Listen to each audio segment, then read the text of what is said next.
Hello students, आज हम MA third semester के पेपर साइंस टेक्नोलॉजी एंड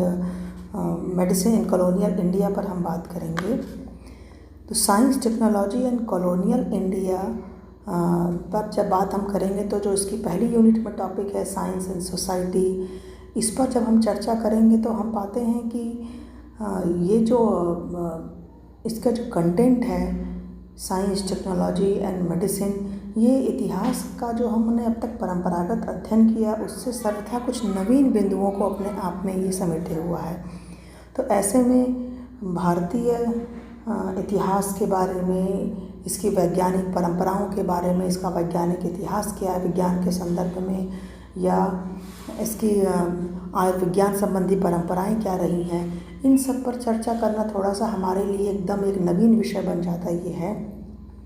तो यहाँ पर हम सबसे पहले भारत में विज्ञान और तकनीकी और आयुर्विज्ञान के बारे में पढ़ने से पहले हम जानेंगे कि भारत में विज्ञान की एक पृष्ठभूमि क्या रही है। तो पहले हम ये जानने की कोशिश करेंगे कि इस भारत में उपनिवेश बनने के पहले भारत जब ब्रिटिशर्स का आगमन हुआ और ब्रिटिशर्स ने किस प्रकार के परिवर्तन लाए भारत में, जिनमें वैज्ञानिक क्षेत्र में जो तमाम परिवर्तन थे, उसके पहले भारत में विज्ञान, तकनीकी या आयुर्विज्ञान के संबंध में हमें क्या स्थिति दिखाई पड़ती है। तो हम ये देखते हैं कि भारत में औपनिवेशिक काल की स्थापना से पहले तक या जो ट्रेडिशनल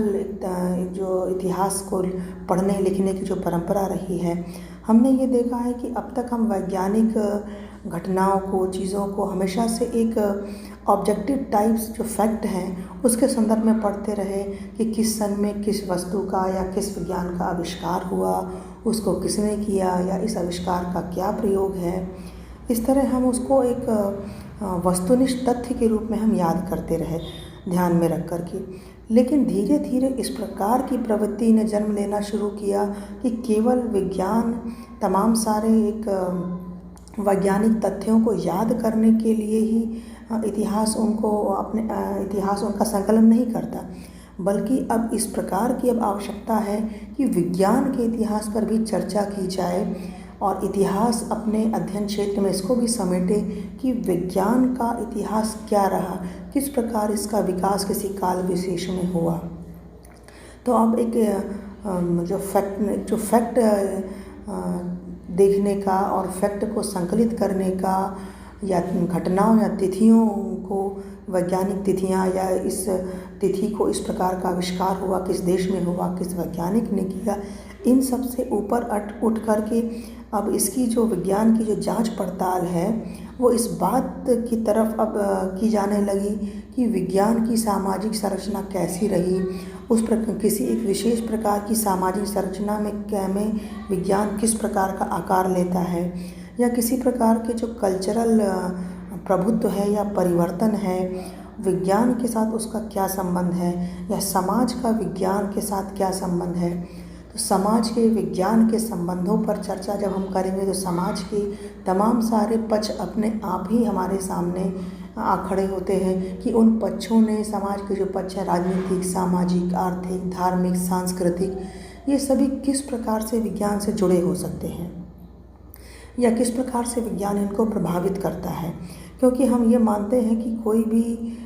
चीज़ जो एक समाज में है वो क्रियाशील होती है, वो अपने आप में उस समय के समाज में घट रही घटनाओं से प्रभावित भी होती है और प्रभावित स्वयं करती भी है समाज को। तो ऐसे में जो विज्ञान है वो एकाएक विकसित नहीं हुआ होगा, अनेक रूपों में वो प्रकट हुआ होगा, समाज के रूप में, राजनीति के रूप में, या हम कहें कि धार्मिक क्षेत्र में, संस्कृति के क्षेत्र में, कई रूपों में वो प्रकट हुआ होगा। और विज्ञान के जो प्रकटीकरण की या जो उसके विकास की ये जो गति है या प्रक्रिया है, कहीं कहीं पहले, कहीं बाद में, या कहीं तीव्र उसकी प्रतिक्रिया, या कहीं उसकी मंद उसकी जो गति है, वो किसी एक समाज की राजनीतिक, उसकी सामाजिक, सांस्कृतिक, आर्थिक, इन सभी स्थितियों को भी बताती है कि किसी देश विशेष की सांस्कृतिक, राजनीतिक, आर्थिक जो परिस्थितियाँ होती हैं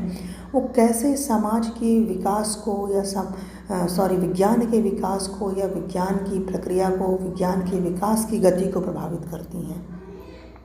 ऐसा नहीं है कि हम राजनीतिक, सामाजिक, आर्थिक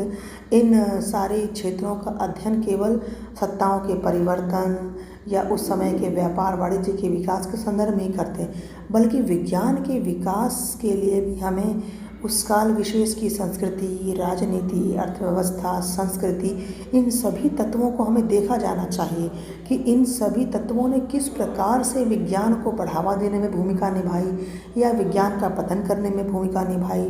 तो इस तरह विज्ञान अपने आप में सामाजिक क्षेत्रों के विभिन्न क्षेत्रों से अलग नहीं है। तो यहाँ पर हम जब भी देखेंगे विज्ञान के विकास को या विज्ञान के इतिहास को, इन सभी क्षेत्रों को ध्यान में रख करके या इन क्षेत्रों में घट रही घटनाओं के साथ जोड़ करके हमें देखना होगा। भारत में दीर्घकालीन जो औपनिवेशिक शासन की जो स्थापना हुई, ऐसा नहीं है कि भारत में औपनिवेशिक शासन की स्थापना के बाद जाकर के वैज्ञानिक परंपरा का प्रचलन शुरू हुआ हमारे देश में। भारत में एक लॉन्ग टर्म से ही हम देखें या पहले प्राचीन औपनिवेशिक काल के पहले से ही एक वैज्ञानिक और प्रौद्योगिक परंपरा रही। ये अलग बात है कि वो बहुत सुव्यवस्थित रही कि नहीं रही, क्रमबद्ध उसका विकास होता रहा कि नहीं, वो कितनी सिस्टमैटिक थी अपने आप में, ये सब एक विवाद का विषय है। लेकिन हम इस बात से इनकार नहीं कर सकते हैं कि भारत में जो लंबे टाइम तक औपनिवेशिक शासन जो स्थापित रहा, उसके पहले भारत में किसी भी प्रकार की एक वैज्ञानिक परंपरा या प्रौद्योगिकी परंपरा नहीं रही होगी। तो इस प्रकार भारत में औपनिवेशिक शासन के पहले से ही वैज्ञानिक परंपरा रही, जो हम प्राचीन काल के इतिहास में हमें पढ़ते हैं विभिन्न क्षेत्रों में। इसके अलावा मध्यकालीन इतिहास में भी हम पढ़ते हैं और आधुनिक काल में हम औपनिवेशिक काल के संदर्भ में हम पढ़ना शुरू करते हैं। लेकिन विज्ञान के इतिहास में खासकर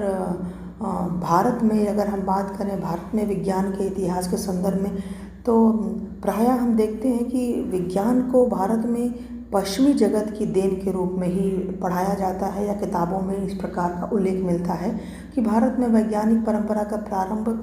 पश्चिमी जगत की देन है। और पश्चिमी जगत के भारत में प्रभुत्व की स्थापना के बाद, उनके हस्तक्षेप बढ़ने के बाद ही भारत में विज्ञान का विकास प्रारंभ हुआ। और इसके पहले वैज्ञानिक परंपराएं हमारे यहाँ ना के बराबर थी या बहुत ही पिछड़ी दशा में थी। तो इस प्रकार की एक धारणा देखने को मिलती है भारतीय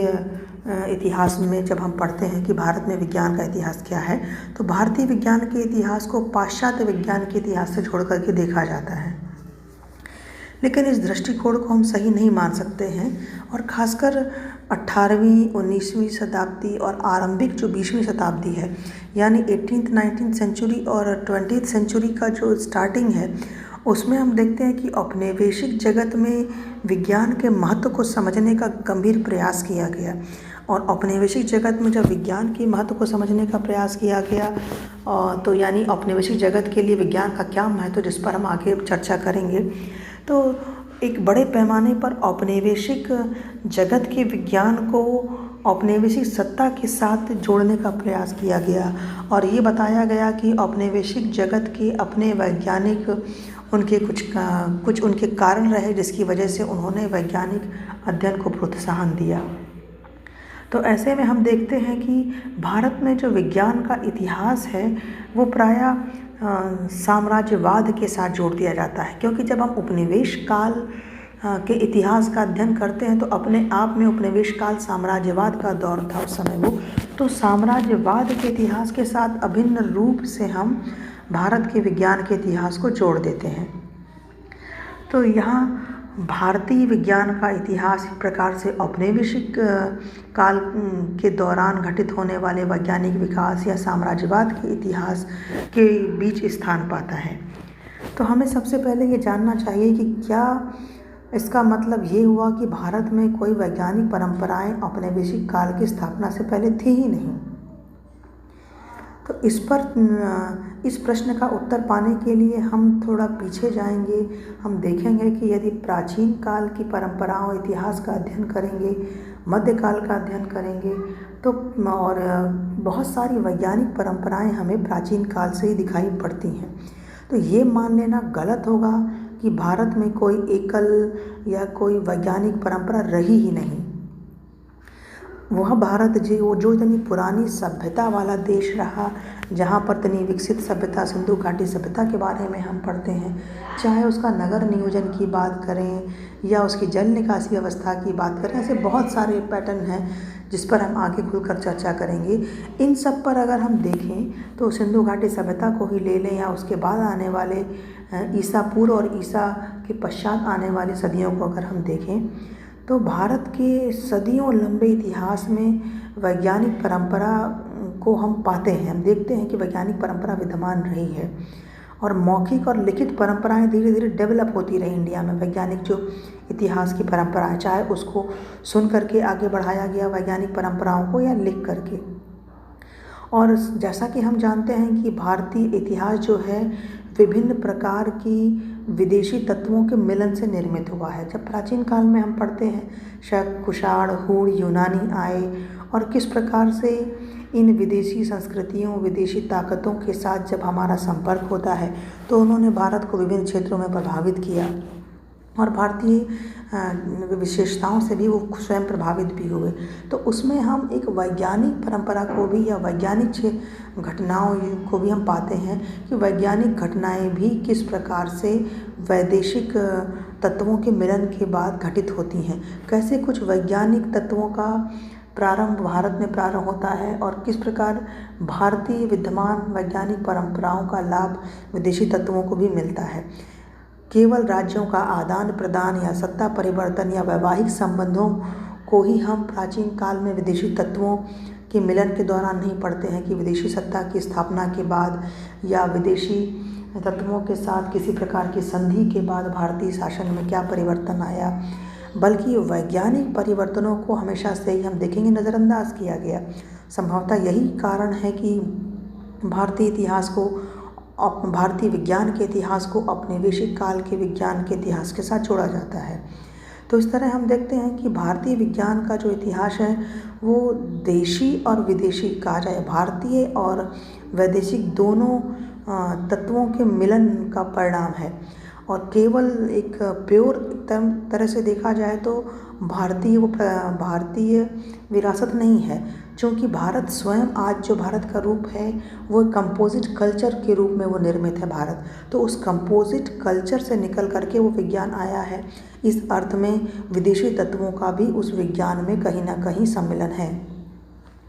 तो इस तरह हम देखते हैं कि भारतीय जो विज्ञान है उसको अपनी संपूर्णता में या प्योर इंडियन साइंस का जो हिस्ट्री है उसको निर्धारित करना, उसका एक स्वरूप स्ट्रक्चर की पूर्ण रूप से विशुद्ध भारतीय विज्ञान ये है, ऐसा हम नहीं कह सकते हैं कि पूर्ण रूप से विशुद्ध भारतीय विज्ञान किसको कहा जाएगा। अगर इसका रूप निर्धारित करना है तो ये हमारे लिए बहुत कठिन काम होगा, क्योंकि यहाँ पर हम भारतीय संस्कृति को एकदम अलग निकाल करके नहीं रख सकते। भारतीय संस्कृति को बिल्कुल विशुद्ध रूप से जब अगर हम पढ़ेंगे तो उससे हमें शकों के इतिहास को निकालना पड़ेगा, कुषाणों के इतिहास को निकालना पड़ेगा, हूणों के इतिहास को निकालना पड़ेगा, यूनानियों के इतिहास को निकालना पड़ेगा। तो इस अर्थ में इन सभी विदेशी तत्वों से प्रभावित होने वाले जो बहुत सारे जो हमारे एरियाज़ हैं, चाहे वो समाज हो, संस्कृति हो, धर्म हो, राजनीति हो, इन सब में उनके पड़ने वाले प्रभावों को भी निकाल देना पड़ेगा, जो कि किसी भी प्रकार से संभव ही नहीं है। तो ऐसे में हम देखेंगे कि भारतीय इतिहास, विज्ञान के इतिहास के स्वरूप को तय करना बहुत ही कठिन काम है। और जब 18वीं शताब्दी आई और उसके अंतिम चरण में और 19th सेंचुरी के स्टार्टिंग में हम देखें, जब पश्चिम के साथ हमारा संपर्क प्रारंभ हुआ, पश्चिमी हस्तक्षेप बढ़ना शुरू हुआ पाश्चात्य देशों का भारत में, तब जो उनकी टेक्नोलॉजी थी उसके साथ भारत का अंतर संबंध भी प्रारंभ हुआ। तो उसका रूप निर्धारण भी करना उतना ही कठिन है। यानी कि आधुनिक काल में भी हम जब देखेंगे 18वीं 19वीं शताब्दी के बीच जब पश्चिमी जगत के साथ हमारा संपर्क बढ़ना शुरू हुआ, तो उस समय के विज्ञान और प्रौद्योगिकी के बीच के संबंधों को अगर हम निर्धारित करें तो भी हमारे लिए उतना ही कठिन होगा जितना कि प्रारंभिक प्राचीन भारतीय इतिहास के विशुद्ध वैज्ञानिक रूप को अगर हम निर्धारित करें, क्योंकि यहाँ पर एक से अधिक देशों के वैज्ञानिक इतिहास को हम जुड़ा हुआ पाते हैं। तो इस तरह हम देखें कि भारत के अंदर जो प्रायः विज्ञान पाया गया या भारत के अंदर जो विज्ञान के इतिहास का अध्ययन है उसको कई पुस्तकों में हिंदू परंपरा के अंतर्गत विज्ञान का विकास के तौर पे हम देखते हैं, जो कि एक संकीर्ण नज़रिया हो सकता है कि हिंदू परंपरा का इतिहास या हिंदू परंपरा के अंतर्गत विज्ञान का विकास। हिंदू परंपरा के अंतर्गत विज्ञान का विकास हम जब देखते हैं तो संभवतः वो केवल एक धर्म के क्षेत्र में कहाँ कहाँ विज्ञान परिलक्षित होता है, धार्मिक क्षेत्र में कहाँ कहाँ वैज्ञानिक ज्ञान की आवश्यकता पड़ी होगी, तो इस संदर्भ में हमारा ज्ञान सीमित हो जाता है। लेकिन हम भारत की वैज्ञानिक परंपराओं को अगर समझेंगे तो हम हिंदू परंपरा के अंतर्गत वैज्ञानिक विकास या कहाँ कहाँ विज्ञान दिखता है उसको भी हमें देखना चाहिए, जो हमारे भारत में विज्ञान के इतिहास के अध्ययन में एक सहूलियत प्रदान करेगा। तो यदि हम हिंदू परंपरा के अंतर्गत भारत में वैज्ञानिक विकास को हम देखें तो हम देखते हैं कि हमारे धार्मिक क्रियाकलापों में, हमारे धार्मिक या जो हमारे रिलीजियस वैल्यूज़ हैं या हमारे जो रिलीजियस प्रैक्टिस है हमारी रोज़ की लाइफ में है, उसमें कहाँ कहाँ हमें अपने विज्ञान का एक परिचय मिलता है। तो इस संदर्भ में हम अगर हिंदू परंपरा की बात करें तो सीधे सीधे ये वैदिक कालीन भारत से जुड़ जाता है कि वैदिक कालीन भारत में कहाँ कहाँ वैज्ञानिक परंपराएं दिखाई पड़ती हैं। तो वैदिक कालीन भारत में अगर हम देखें हिंदू परंपरा के अंतर्गत तो वहाँ पर हमें खगोल विज्ञान या जिसको हम एस्ट्रोलॉजी कहते हैं, वहाँ हमें विज्ञान का एक परिचय दिखाई पड़ता है या वैज्ञानिक एक परंपरा दिखाई पड़ती है जो धार्मिक अनुष्ठानों के साथ मजबूती के साथ जुड़ी हुई है। एस्ट्रोनॉमी या एस्ट्रोलॉजी हम देखते हैं इसका किस प्रकार से धार्मिक अनुष्ठानों में या धार्मिक क्रियाओं में इसका यूज़ होता था, क्योंकि जब उस समय यज्ञ करने पड़ते थे या बड़े बड़े धार्मिक अनुष्ठान हुआ करते थे तो उस समय ग्रहों की क्या स्थितियां हैं, सैटेलाइट्स जो हैं उनकी स्थितियां क्या हैं, जो विषुव हैं या जो इक्विनॉक्स हैं उनकी परिस्थितियां क्या हैं, कब हम जानते हैं कि जो विषुव हैं वो किस प्रकार से ऋतुओं के बदलने के संबंध में महत्वपूर्ण ज्ञान देते हैं, कब से किस ऋतु का आगमन होगा, किस ऋतु का समापन होगा, ये सब हम और दूरी मापने के लिए भी ये जो विषुव हैं या इक्विनॉक्स हैं ये हमें बताते हैं। तो इस प्रकार जो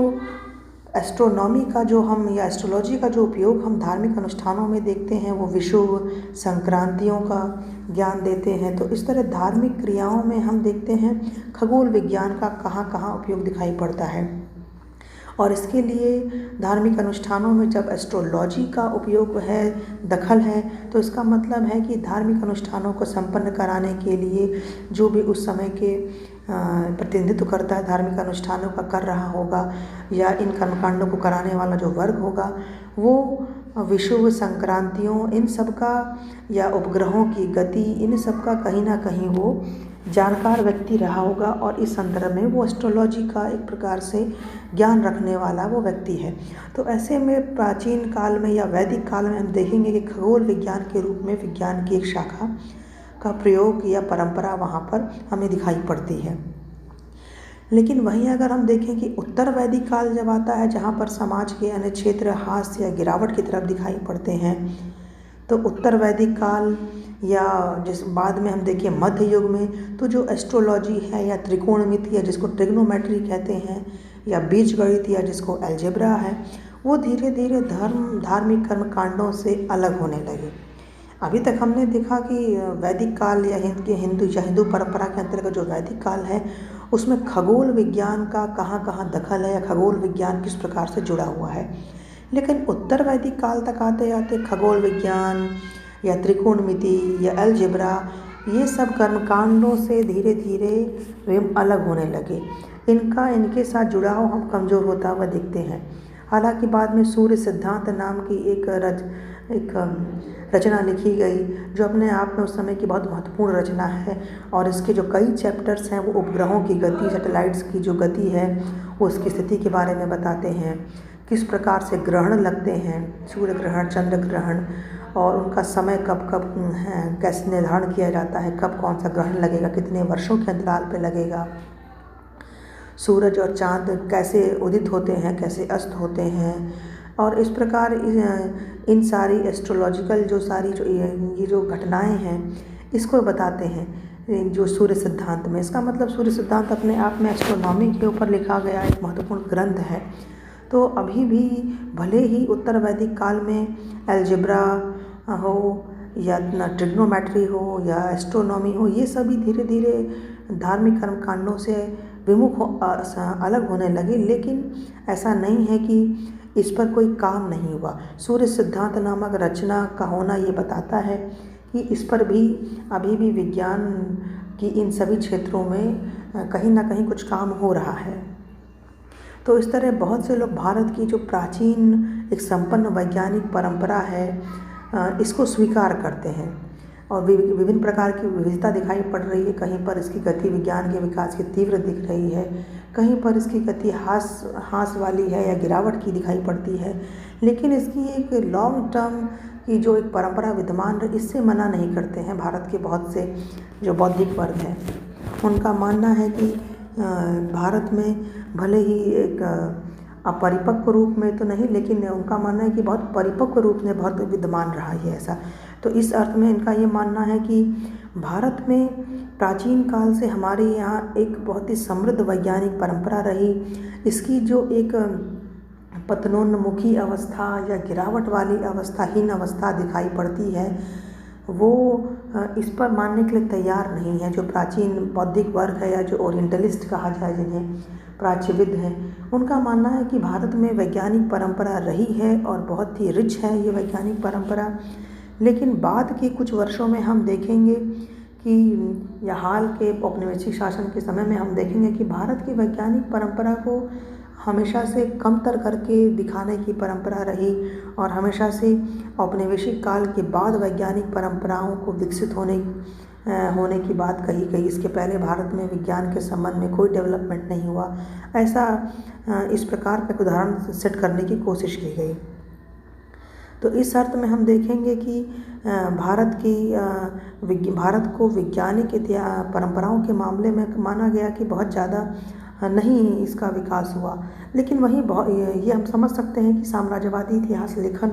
का कहीं ना कहीं ये संकेत करता है। लेकिन साथ साथ हमें ये भी देखना चाहिए कि बहुत सारे ऐसे भी ओरिएंटलिस्ट हैं या कुछ इतिहासकार हैं, लेखक हैं, जो उस समय पाश्चात्यवादी देशों के साथ संबंध रखते हैं। वो ये मानते हैं कि प्राचीन जो ग्रीस है, रोमन सभ्यता है, उनसे कई मामलों में जो भारतीय विज्ञान है बहुत ऊंचा है, बहुत अच्छा है। कई तो लेखक ये भी मानते हैं कि एशियाई लोगों ने जो ग्रीक के जो लोग हैं उनके द्वारा जो वर्णमाला सीखने से पहले ही विज्ञान के क्षेत्र में बहुत ज़्यादा तरक्की कर ली थी। और खगोल विज्ञान, गणित है या चिकित्सा विज्ञान में तो हिंदू विज्ञान ने ईसा के पूर्व से ही बहुत अनुभव या दक्षता हासिल कर ली थी और बाद में जाकर के पाश्चात्य सभ्यता ने इनको अपने में समाविष्ट कर लिया। यानी वो आरोप लगाते हैं कि हमारे यहाँ ग्रीक या रोमन सभ्यता के आने के पहले से ही वैज्ञानिक परंपराएं विद्यमान रहीं। और बल्कि ये बात जो है पाश्चात्य लेखक भी कहते हैं ये बात। और पाश्चात्य सभ्यता के आने के बाद पाश्चात्य सभ्यता ने अपनी ताकत के बल पर और अपने आप को सभ्यता के सर्वश्रेष्ठ पैरोकार मानने के कारण और सबसे अधिक सभ्य देशों से संबंध रखने के कारण उन्होंने दूसरे देशों को या औपनिवेशी गुलाम देशों को हमेशा नीचा दिखाया, उनकी उपलब्धियों को, और उनकी उपलब्धियों को उन्होंने अपनी उपलब्धियों में समाविष्ट कर लिया और उसे अपनी उपलब्धि के रूप में पेश किया। तो इस तरह हम देखेंगे कि भारत जो है अपनी उपलब्धियों को अक्षुण्ण रखने में असमर्थ दिखाई पड़ता है और शायद इसीलिए आगे चल कर के वो एक पतन की तरफ अग्रसर हो गया भारतीय विज्ञान का इतिहास। और इस व्याख्या को अगर हम मानें, जो अभी तक हमने जिस पर बात की, इस व्याख्या को अगर हम मानेंगे तो इसका तात्पर्य ये हुआ कि भारतीय अपनी प्राचीन वैज्ञानिक विरासत, जो विज्ञान के संदर्भ में उनकी विरासत रही, जो वैज्ञानिक उपलब्धियां रही, वो उसको बनाए नहीं रख पाए, वो उसमें असमर्थ हो गए। अब इसके क्या क्या कारण हैं हम इसको बाद में हम देखेंगे। ये अपनी प्राचीन उपलब्धियों को, परंपराओं को बनाए नहीं रख पाए, अक्षुण्ण नहीं रख पाए और इतनी आसानी से पाश्चात्य देशों ने जब भारत पर कब्जा किया तो इनकी वैज्ञानिक उपलब्धियों को अपने वैज्ञानिक ज्ञान के अंतर्गत समाविष्ट कर लिया और इसलिए भारतीय विज्ञान बहुत पतनोन्मुख अवस्था में दिखाई पड़ता है उपनिवेशों के आगमन के पहले। और कहा जाता है कि यही कारण है कि फिर धीरे धीरे इस पतन की अवस्था में प्राचीन ग्रंथों पर आंख मूंद कर विश्वास करने लगे और जब हम इन पर आँख मूंद कर विश्वास कर रहे हैं तो प्राचीन ग्रंथों में लिखी बातों को ही हम मानना शुरू कर रहे हैं, क्योंकि हमारे सामने तमाम वैज्ञानिक परंपराओं को मौखिक और लिखित परंपराएं रहीं, और लिखित परंपराएं शायद बहुत ज़्यादा बड़े पैमाने पर नहीं दिखाई पड़ी हमें, या लिखित परंपराओं के अंतर्गत अपनी विरासत को सहेजने का प्रयास हमें दिखाई नहीं पड़ता है। मौखिक परंपराएं ज़्यादा यहाँ पे दिखाई पड़ती हैं अपने ज्ञान विज्ञान को अगली पीढ़ी तक ट्रांसफ़र करने के लिए। तो ऐसे में शायद हमारे जो प्राचीन ग्रंथ हैं, जिनमें जो कुछ लिखा गया, उन पर ही आँख मूंद कर विश्वास करने की परंपरा चल पड़ी। तो जो धर्म है, एक तरह से देखा जाए उनमें धर्म की प्रधानता है। जो प्राचीन ग्रंथ हैं, उस धर्म ने विज्ञान को प्रदर्शित कर दिया। जो वैज्ञानिक उपलब्धियां रहीं, उनको लिखने की परंपरा बहुत व्यापक रूप से नहीं दिखाई पड़ी। लिखित परंपरा के रूप में विज्ञान को सहेजने की जो एक आदत है, वो हमने नहीं देखा इंडिया में बहुत ज़्यादा, प्राचीन भारत में। लेकिन जितना भी लिखा गया उस पर भी अगर हम देखें तो कुछ सुरक्षित नहीं रह पाया, कुछ इतिहास। साथ साथ हम ये भी देखेंगे कि जो प्राचीन ग्रंथ हैं, उन पर आँख मूंद कर विश्वास किए जाने की वजह से निरीक्षण करना, तर्क करना, ये सभी परंपराएं धीरे धीरे कमज़ोर पड़ने लगीं। और शायद इसी का कारण है कि प्राचीन ग्रंथों पर जब हम आँख मूंद करके विश्वास कर रहे हैं और परंपराओं पर ज़्यादा हम फोकस कर रहे हैं, बल्कि अपने आँखों देखी चीज़ों पर, निरीक्षण पर हम ध्यान नहीं दे रहे हैं, तो शायद कहीं ना कहीं इसका कारण हिंदू समाज के भीतर बढ़ रही हुई वर्ण व्यवस्था हो सकती है, धार्मिक अंधविश्वास हो सकते हैं। जब हम उत्तर वैदिक काल की बात करते हैं कि उत्तर वैदिक काल में खगोल विज्ञान या अलजेब्रा, त्रिकोणमिति, ट्रिग्नोमेट्री, ये सभी धीरे धीरे धार्मिक कर्मकांड से या वैज्ञानिक ये सारी जो परंपराएं हैं या वैज्ञानिक जो तत्व हैं, ये धार्मिक कर्मकांडों से भी धीरे धीरे ये अलग दिखाई पड़ रहे हैं। ये इतना ज़्यादा जुड़ाव नहीं जुड़े हुए दिखते जितने कि ये वैदिक काल में। इसका मतलब ये हुआ कि जो प्राचीन जो ग्रंथ हैं, धार्मिक ग्रंथ हैं, उनमें विज्ञान का स्थान धर्म ने प्रमुखता से ले लिया। और शायद उस समय जो क्षेत्र में बढ़ रही बुराइयां रही होंगी, जिनमें हम कह सकते हैं वर्ण व्यवस्था है, धार्मिक अंधविश्वास, इसने वैज्ञानिक तर्कों को या वैज्ञानिक सिद्धांतों को धार्मिक क्षेत्र से तरह से बाहर कर दिया, और धर्म का स्थान यहाँ पर आ गया। और अपने समाज में अपनी पकड़ को या अपनी सत्ता को बनाए रखने के लिए तार्किक वैज्ञानिक बातों की तरफ ध्यान न दे करके केवल आँख मूंद करके प्राचीन परंपराओं और ऐसी परंपराओं जो उस समय के प्रभुत्वशाली वर्ग की सत्ता को बनाए रखने में ज़्यादा सहयोग देती थी, उन पर ही ध्यान दिया गया। और साथ साथ 11वीं सदी के बाद दक्षिण एशिया में इस्लामी ताकत का अभ्युदय भी माना गया कि भारतीय वैज्ञानिक परंपरा का जो एक ह्रास है, उसका एक प्रमुख कारक है। यानी इस प्रकार का ये एक विचारधारा या इस प्रकार का एक